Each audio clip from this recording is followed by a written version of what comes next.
Guys, അപ്പോൾ IB മൂവീസിന്റെ ഭാഗത്ത് നിന്ന് കഴിഞ്ഞ കുറച്ച് ദിവസങ്ങൾക്ക് മുമ്പ് റിലീസായ ഒരു വെബ് സീരീസ് ആയിരുന്നു സ്പർശം. അപ്പോൾ ഈ സ്പർശം എന്ന വെബ് സീരീസിന്റെ 3 എപ്പിസോഡുകൾ ഇപ്പോൾ റിലീസ് ചെയ്തു. അപ്പോൾ ഫസ്റ്റും സെക്കൻഡും എപ്പിസോഡിന്റെ റിവ്യൂ നമുക്ക് ചെയ്യാൻ വേണ്ടി സാധിച്ചില്ല. ടെക്നിക്കലായിട്ടുള്ള കുറച്ച് ഇഷ്യൂസ് ഉണ്ടായിരുന്നു, അതുകൊണ്ടാണ് ചെയ്യാൻ വേണ്ടി സാധിക്കാഞ്ഞത്. അപ്പോൾ പലരും കമന്റ് ബോക്സിൽ ചോദിച്ചിരുന്നു ഇപ്പം വേറെ സീരീസുകളുടെ അപ്ഡേറ്റ്സ് ഒന്നും വരുന്നില്ലോ എന്ന്.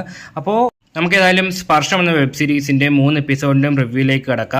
മെയിൻലി തേർഡ് എപ്പിസോഡിന്റെ റിവ്യൂ ആയിരിക്കും ചെയ്യുന്നത്. ഫസ്റ്റ് സെക്കൻഡ് എപ്പിസോഡ് ജസ്റ്റ് റഫായിട്ടെന്ന് പറഞ്ഞു പോകുന്നു മാത്രമേ ഉള്ളൂ. ഓക്കെ, അപ്പോൾ ഫോർമുലയുടെ റിവ്യൂയിലേക്ക് കടക്കുകയാണെങ്കിൽ സ്പർശം എന്ന വെബ് സീരീസിന്റെ ഫസ്റ്റ് എപ്പിസോഡിന്റെ ഡ്യൂറേഷൻ വരുന്നത് 25 മിനിറ്റും അതുപോലെ 5 സെക്കൻഡുമാണ്. അതുപോലെ സെക്കൻഡ് എപ്പിസോഡിന്റെ ഡ്യൂറേഷൻ വരുന്നത് 23 മിനിറ്റും 30 സെക്കൻഡുമാണ്. അതുപോലെ തേർഡ് എപ്പിസോഡിന്റെ ഡ്യൂറേഷൻ വരുന്നത് 21 മിനിറ്റും 56 സെക്കൻഡുമാണ്. ഓക്കെ, അപ്പോൾ ഇതിനൊരു പ്ലോട്ടിനെ പറ്റി നോക്കുകയാണെങ്കിൽ നമ്മുടെ നായകനും നായികയും ഒരു വീട്ടിൽ താമസിക്കുവാണ്.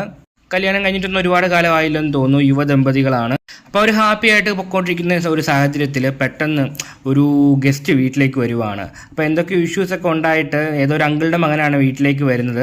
അപ്പോൾ അങ്കിളുടെ മകൻ വീട്ടിൽ വന്നതിന് ശേഷം നടക്കുന്ന സംഭവപരമായ കാര്യങ്ങളാണ് ഈ ഒരു സീരീസിന്റെ പ്ലോട്ടായിട്ട് പറഞ്ഞു പോകുന്നത്. ഓക്കെ, ഫസ്റ്റ് എപ്പിസോഡിൽ ഈ ഭാര്യയും ഭർത്താവും തമ്മിലുള്ള സംഭവം കാണിച്ചു പോകുന്നു. സെക്കൻഡ് എപ്പിസോഡിലേക്ക് നോക്കുകയാണെങ്കിൽ ഒരു പയ്യൻ വീട്ടിലേക്ക് വരുന്നുണ്ടെന്ന് പറഞ്ഞില്ലേ, ഒരു അങ്കിളുടെ മോൻ. അപ്പം അങ്കിളുടെ മോൻ്റെ കുറച്ച് ഇമാജിനേഷൻസ്, അതായത് മറ്റേ നായികയായിട്ട് കുറച്ച് കാര്യങ്ങളൊക്കെ പുള്ളി തന്നെ അങ്ങ് അസ്യൂം ചെയ്തെടുക്കുവാണ്, അല്ലെങ്കിൽ കുറച്ച് സ്വപ്നങ്ങൾ കാണുവാണ്. അതാണ് സെക്കൻഡ് എപ്പിസോഡിൽ പറഞ്ഞു പോകുന്നത്.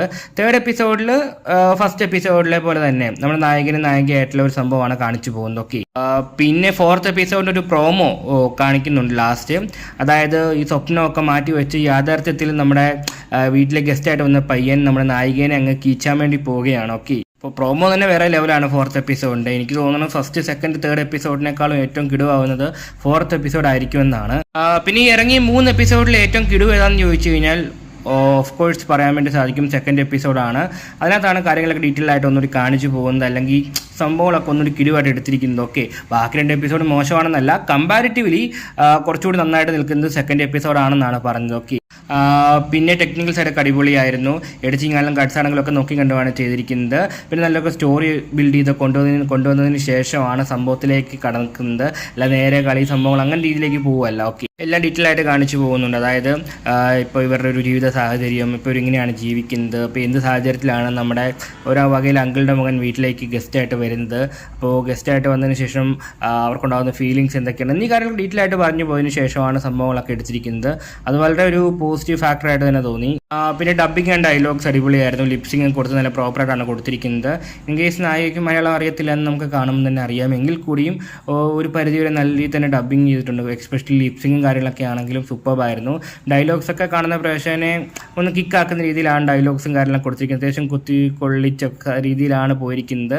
അതുകൊണ്ട് തന്നെ കാണുന്ന ഒരു പ്രേക്ഷകൻ ഡയലോഗ്സുമായിട്ട് വളരെയധികം ഒരു പേഴ്സണൽ കണക്ഷൻ കിട്ടാൻ വേണ്ടി വളരെയധികം ചാൻസസ് ഉണ്ട്. ഓക്കെ, പിന്നെ ഇതൊന്നും എല്ലാവർക്കും അറിയാൻ താല്പര്യമുള്ള താല്പര്യമുള്ള വിഷയങ്ങളെപ്പറ്റി നോക്കുകയാണെങ്കിൽ IB മൂവീസിൻ്റെ കാര്യം അറിയാമല്ലോ. അവർ ഓൾറെഡി പറഞ്ഞിട്ടുള്ളതാണ്, മൊത്തമായിട്ട് എല്ലാം കാണിച്ചു പോകുന്ന രീതിയിൽ അവരൊരിക്കലും സംഭവം ചെയ്യത്തില്ല എന്നുള്ളത്. ഇത് പണ്ട് ഈ 90s അല്ലെങ്കിൽ 2000 തുടക്കത്തിലൊക്കെ ഇറങ്ങിക്കൊണ്ടിരുന്ന മലയാളം സിനിമകളൊക്കെ ഇല്ലേ, ഐ മീൻ ഈ ബി ടൈപ്പ്, അപ്പോൾ ആ ഒരു ജോണറിൽ പെടുന്ന സംഭവങ്ങളാണ് അതിനകത്ത് കാണിച്ചു പോകുന്നത്. അല്ലെങ്കിൽ ആ ഒരു രീതിക്ക് ഇഷ്ടപ്പെടുന്നവരാണ് നിങ്ങളെങ്കിൽ ഉറപ്പായിട്ടും ചെക്കൗട്ട് ചെയ്ത് നോക്കേണ്ട ഒരു ഗംഭീര ഐറ്റം തന്നെയാണ്. കാരണം നമ്മുടെ കമൻറ്റ് ബോക്സ് കാണുമ്പോൾ തന്നെ അറിയാം, കുറേ അധികം ആളുകൾ ഇതിൻ്റെ റിവ്യൂ ഒക്കെ നമ്മളോട് ചോദിച്ചായിരുന്നു. ഒരുപാടല്ല, ഒരു 3-4 പേര്. ഓക്കെ, അപ്പോൾ അതുകൊണ്ട് തന്നെ ഇത്തരം സീരീസുകൾക്കൊക്കെ എന്താ പറയുക, ആളുകൾ വെയിറ്റ് ചെയ്യുന്നുണ്ട്, അല്ലെങ്കിൽ ഇത്തരം സീരീസുകൾ ആളുകൾക്ക് ഇഷ്ടമാണെന്നുള്ളത് എല്ലാവർക്കും അറിയാവുന്നതാണ്. ഓക്കെ, അപ്പോൾ പറഞ്ഞു വന്നിങ്ങനെയാണ്, മൊത്തമായിട്ട് എല്ലാം കാണിച്ചു പോകുന്ന ആ സെറ്റപ്പ് ഒന്നുമില്ല. ഒരു പരിധിയുണ്ട് എല്ലാ കാര്യത്തിനും, കൈയൊക്കെ പൊത്തിപ്പിടിക്കുക അങ്ങനെ സംഭവങ്ങളൊക്കെ രീതിയിലാണ് ചെയ്തിരിക്കുന്നത്. എങ്കിലും ഒരു 75% ഉണ്ടെന്ന് പറയാൻ വേണ്ടി സാധിക്കും. മൊത്തമായിട്ട് അങ്ങോട്ട് കാണിക്കുന്നില്ലെന്നേ ഉള്ളൂ, ഒരു 75% സംഭവങ്ങളൊക്കെ ഉണ്ട്. മെയിൻ ഭാഗങ്ങളൊക്കെ മറച്ചു വെച്ചിട്ട് ബാക്കി സംഭവങ്ങളൊക്കെ കാണിക്കുന്നു. ഓക്കെ, അപ്പം നമുക്കറിയാം ആ ഭാഗത്തൊന്നും ഇല്ല, പക്ഷെ എങ്കിലും മറച്ചു പിടിച്ചിരിക്കുന്നതാണെന്ന് നമുക്ക് കാണുമ്പോൾ തന്നെ മനസ്സിലാവും. അപ്പോൾ ചുരുക്കി പറഞ്ഞാൽ ഇത്രയേ ഉള്ളൂ. IB മൂവീസിൻ്റെ ഭാഗത്ത് ഇതിനു മുമ്പ് റിലീസായ സീരീസുകളൊക്കെ നിങ്ങൾക്ക് ഇഷ്ടപ്പെട്ടതാണെങ്കിൽ ഉറപ്പായിട്ടും ചെക്കൗട്ട് ചെയ്ത് നോക്കേണ്ട നല്ലൊരു സീരീസ് തന്നെയായിരിക്കും സ്പർശം. അപ്പോൾ നിങ്ങൾ ആരെങ്കിലും ഈ ഒരു വെബ് സീരീസ് കണ്ടിട്ടുണ്ടെങ്കിൽ നിങ്ങളുടെ അഭിപ്രായങ്ങൾ ഉറപ്പായിട്ടും കമൻറ്റ് ബോക്സ് വഴി രേഖപ്പെടുത്താൻ ശ്രമിക്കുക.